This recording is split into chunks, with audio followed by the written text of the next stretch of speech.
So I didn't bring the belts because I'm not going to use the belts, but they're look to be about that long. They're got a clip on them that you shove them through and tighten down. They're not very long. They're what most guys refer to as cheap. These are a little, like I said, a little shorter than I seen with other cameras, and might be a problem, it might not. But this is what I was kind of happy to see when I got it. I didn't realize it, either I missed it when I was looking at the camera or whatever. But here's the problem: faceplate, bolts. You gotta put these, if you're gonna use this in the bush on a round tree, this is a flat plate, you gotta pre-assemble. Not a huge deal, okay, whatever. But you're pretty much gonna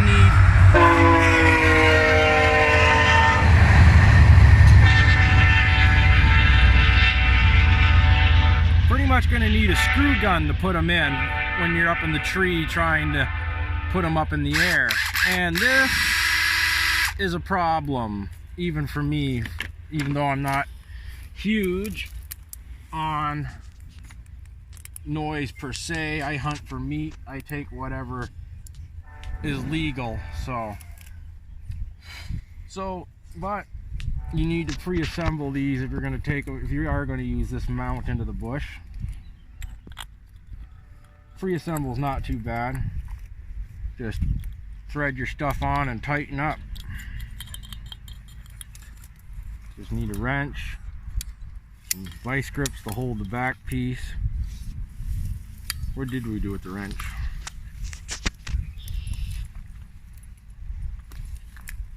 So, you know, not rocket science. Should be sufficient right there. Now, the problem I run into as well, although you can't get them as tight, finger tight with butterfly nuts, I already stripped the other one on this. And it's short and small. You really don't get much more tension than you do with your fingers and butterfly nuts. But again, so far for the price of the camera, they included a belt and a mounting bracket system. Now, I got a whole bunch. I got 3 types of cameras. I got a muddy, I got a wild game, and one other one I can't think of the name of at the moment. And the muddy, I did not find the menu as user intuitive as the wild game and the other one.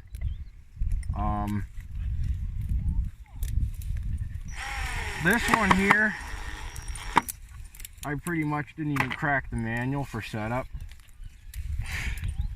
So yeah, pretty impressive for setup.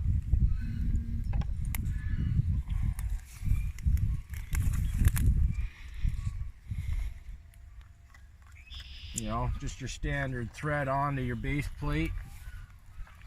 Don't over tension it into the body of the camera, and you know, tighten your base plate up to the body of the camera for tensioning. And then you gotta tighten your joints up with an Allen wrench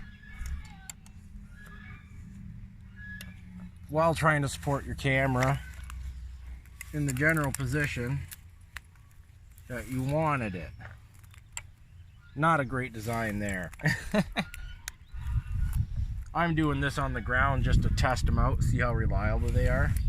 But these are going to go up 10, 15 feet in a tree in the bush, and that's the problem. Just drop the Allen wrench.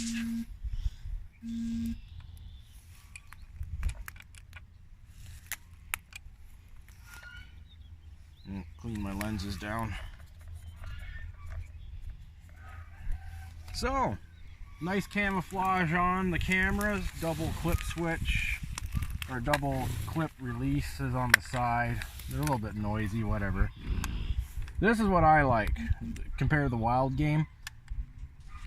You got off, test, and on. Now this one does beep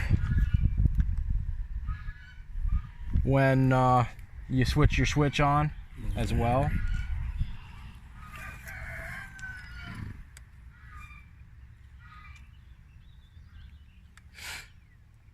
Running out of battery over here. Yeah. And had a momentary problem with the SD card. Said no SD card when there was one in, but she's good now. That's test mode. You're supposed to be able to see your little IR light flash. You got a nice little screen on it that's, you know, they're small, but and it's a little tough to see with light, but you know, you can see your stuff right on your camera. So we'll be back.